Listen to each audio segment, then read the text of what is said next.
여러분 안녕하십니까? 4월 2일 뉴스 시작합니다. 도널드 트럼프 미국 대통령이 종전 기대감을 깨고 이란을 추가 타격을 예고하면서 상승 출발했던 증시가 급반전됐습니다.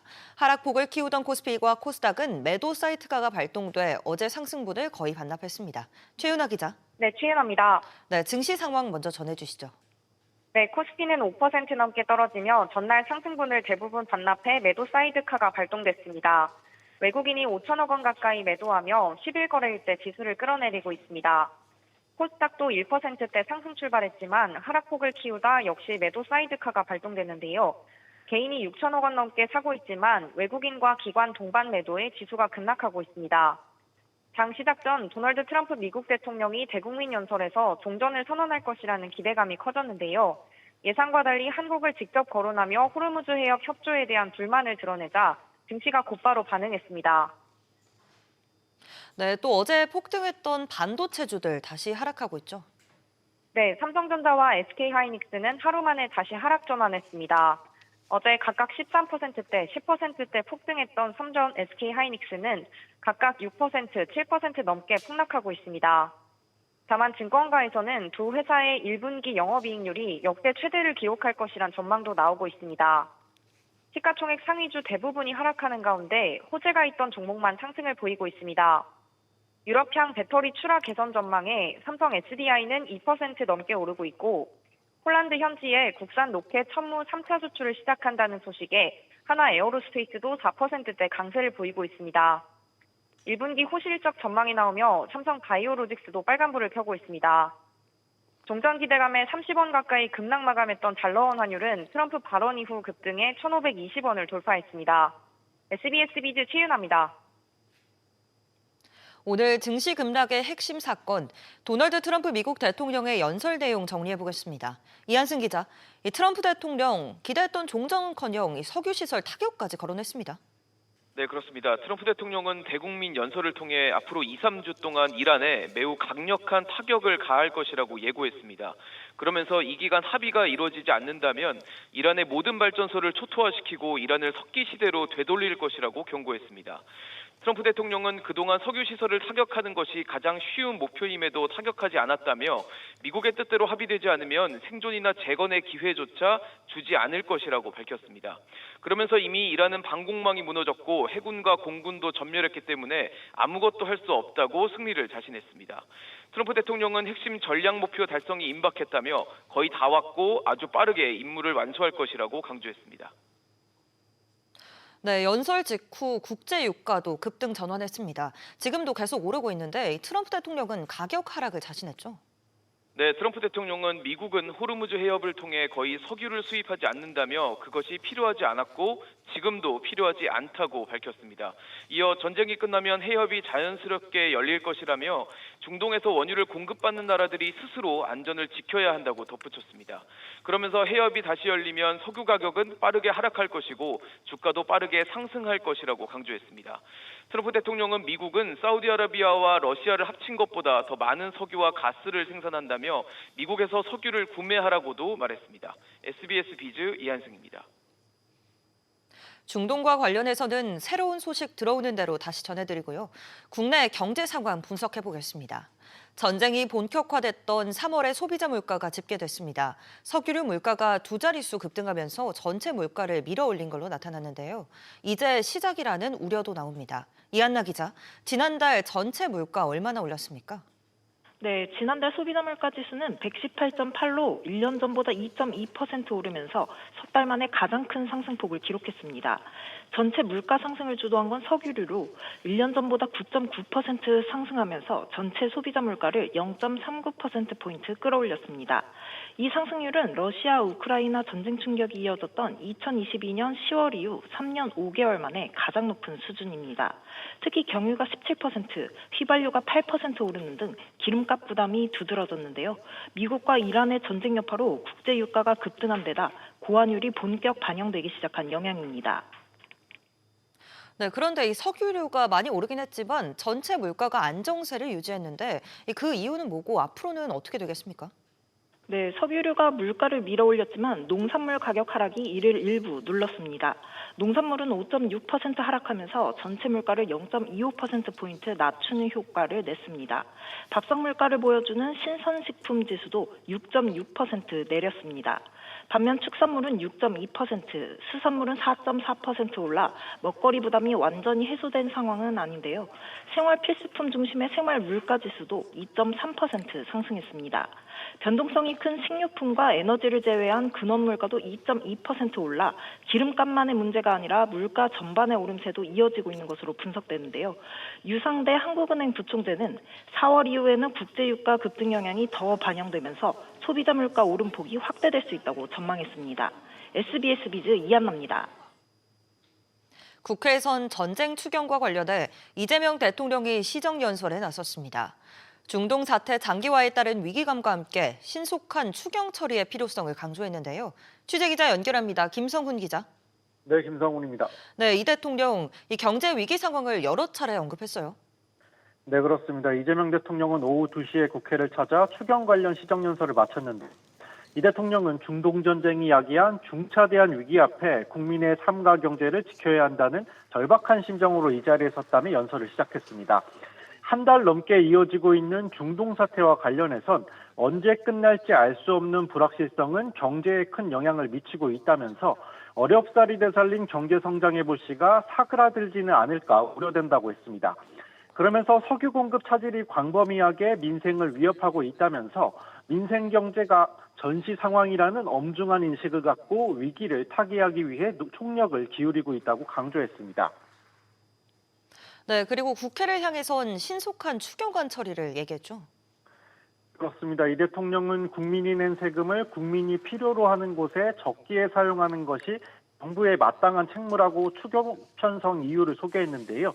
그러면서 특히 이번 추경안은 국채를 발행하지 않는 빚 없는 추경이라고 강조했습니다. 또 전체 26조 원 규모의 추경 대상이 광범위하다는 지적을 의식하듯이 꼭 필요한 곳에 과감히 투자하면서도 그 부담이 국민과 경제에 전가되지 않도록 설계했다고도 말했습니다. 이 대통령은 또 현재 조성된 위기가 소나기가 아니라 거대한 폭풍우와 같다면서 당장 내일 전쟁이 끝난다고 해도 파괴된 중동의 에너지 인프라 시설 복구와 원활한 수급이 이뤄지기에는 상당한 시간이 걸릴 수밖에 없다고도 했습니다.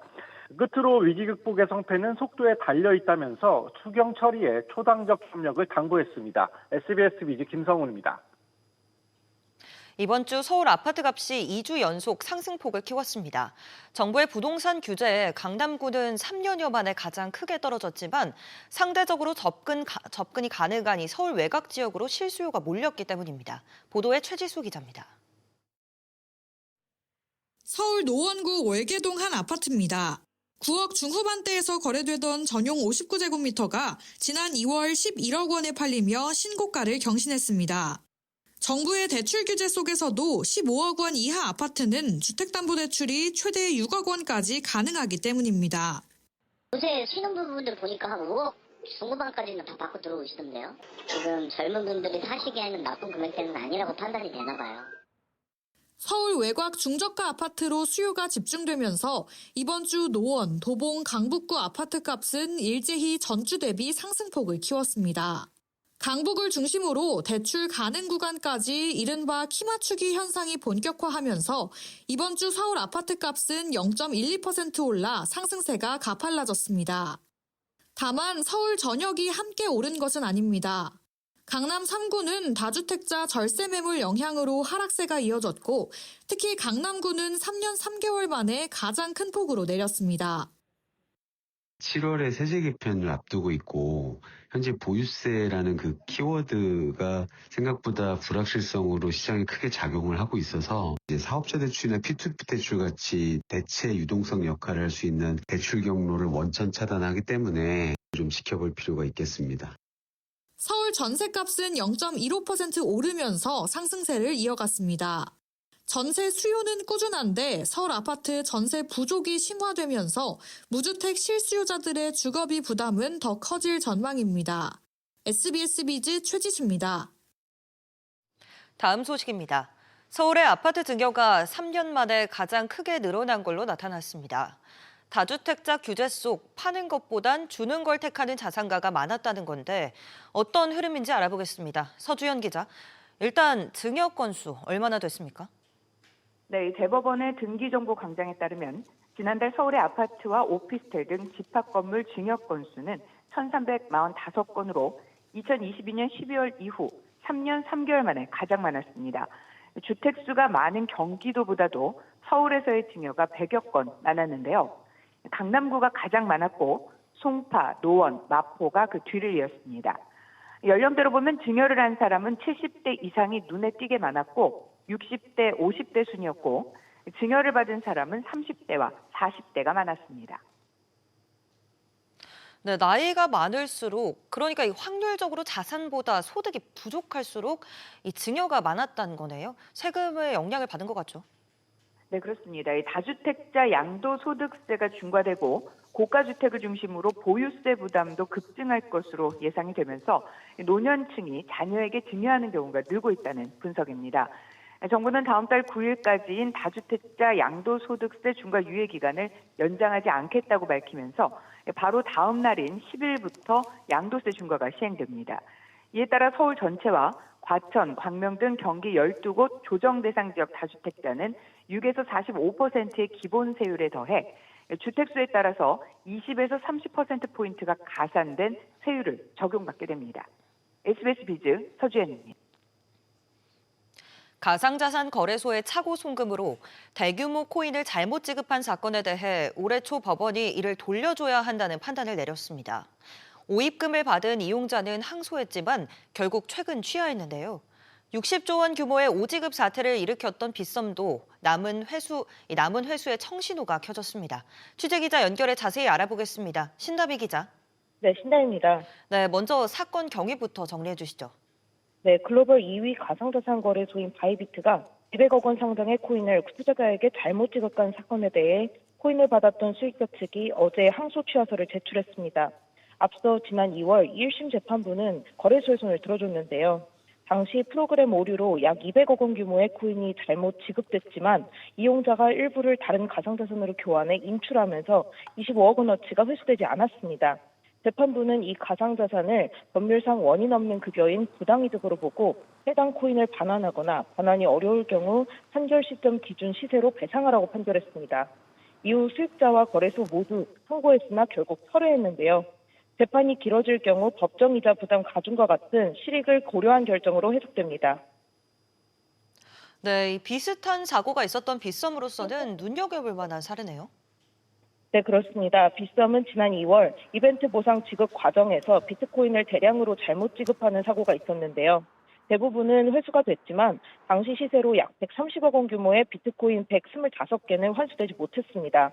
반환 협의를 진행 중인 빗썸은 협상이 길어질 경우 부당이득 반환 청구 소송에 나설 것으로 예상되는데요. 법조계에선 이번 판결을 계기로 민사소송을 통한 회수 기준이 마련됐다는 평가가 나오는 만큼 빗썸 오지급 사건에도 영향을 미칠 전망입니다. SBS 비즈 신다입니다. 은행에서는 어르신들이 주로 찾는 지점 폐쇄 행렬이 멈추질 않는 모습입니다. 예적금 등 상품 상담과 가입, 그리고 최근에는 대출까지도 비대면 업무로 속속 전환되면서 비용을 들여 점포를 유지할 요인이 사라진다는 건데요. 취재기자 연결해 보겠습니다. 이정민 기자, 이 은행들이 지점을 줄이고 있다고요. 네, 우선 IM뱅크는 오는 6월 29일 10개 영업점을 폐쇄하고 인근 지점으로 통합합니다. 부산 동부점, 범어 4동점 등 대구, 부산, 경주에 위치한 지점들입니다. IM뱅크는 해당 영업점들이 수신 업무를 중심으로 운영하는 소규모 출장소들이라며 인근 모점과의 통합으로 영업 효율성을 높이기 위함이라고 밝혔습니다. SC제일은행도 오는 6월 서울에 위치한 2개 지점과 부산의 한 지점을 다른 지점과 합치는데요. 모바일 기술의 발전에 따른 고객의 금융거래 형태 변화에 능동적으로 대응하기 위한 채널 최적화 전략의 일환으로 점포를 조정했다고 말했습니다. 네, 전체 점포 수를 두고 봐도 6년 새 20% 가까이 줄었네요. 그렇습니다. 은행연합회에 따르면 은행 지점 수는 지난 2019년 말 5,654곳에서 지난해 3분기 말 4,581곳으로 줄었습니다. 6년 새 약 19% 줄어든 건데요. 업계 관계자는 은행 지점 업무 대부분을 대출이 차지하는데 대출도 비대면으로 가능해지면서 영업점 유지 요인이 줄어들고 있다며 최근에는 자산 관리 등 고객의 수요가 많은 부분에 집중하는 게 흐름이 된 것 같다고 말했습니다. SBS 비즈 이정민입니다. 최근 갤럭시 S24나 S25 시리즈 이용자들 사이에서 삼성전자에 대한 불만이 커지고 있습니다. 삼성전자가 S24부터 AI폰을 강조하며 7년간 업데이트를 약속했지만 이 S26과 차별한다는 이유에서인데요. 김동필 기자, 이 구체적으로 어떤 불만인가요? 네, 핵심은 업데이트의 질입니다. 갤럭시 S24나 25를 판매할 때 7년간 사후 업데이트를 보장한다고 했는데 정작 필요한 소프트웨어 신기능들은 업데이트에서 제외했다는 불만입니다. 구체적으로 S26에 들어간 통화 스크리닝이나 나우너츠와 같은 AI 소프트웨어 신기능을 S25 이하 AI폰 제품들에도 넣어달라고 요구하고 있습니다. 통화 스크리닝은 모르는 번호로 전화가 올 때 AI가 대신 받아 용건을 확인하고 이를 사용자에게 문자로 알려주는 기능이고, 나우너츠는 AI가 화면을 인식해 적절한 추천을 하는 기능입니다. 이 같은 문제 제기는 해외에서 먼저 시작됐다가 국내로 알려지며 불만이 확산하는 모습입니다. 네, 그런데 이게 또 기업 입장에서 보면 신제품에만 신기능을 넣어서 차별화하는 게 당연한 마케팅 아닙니까?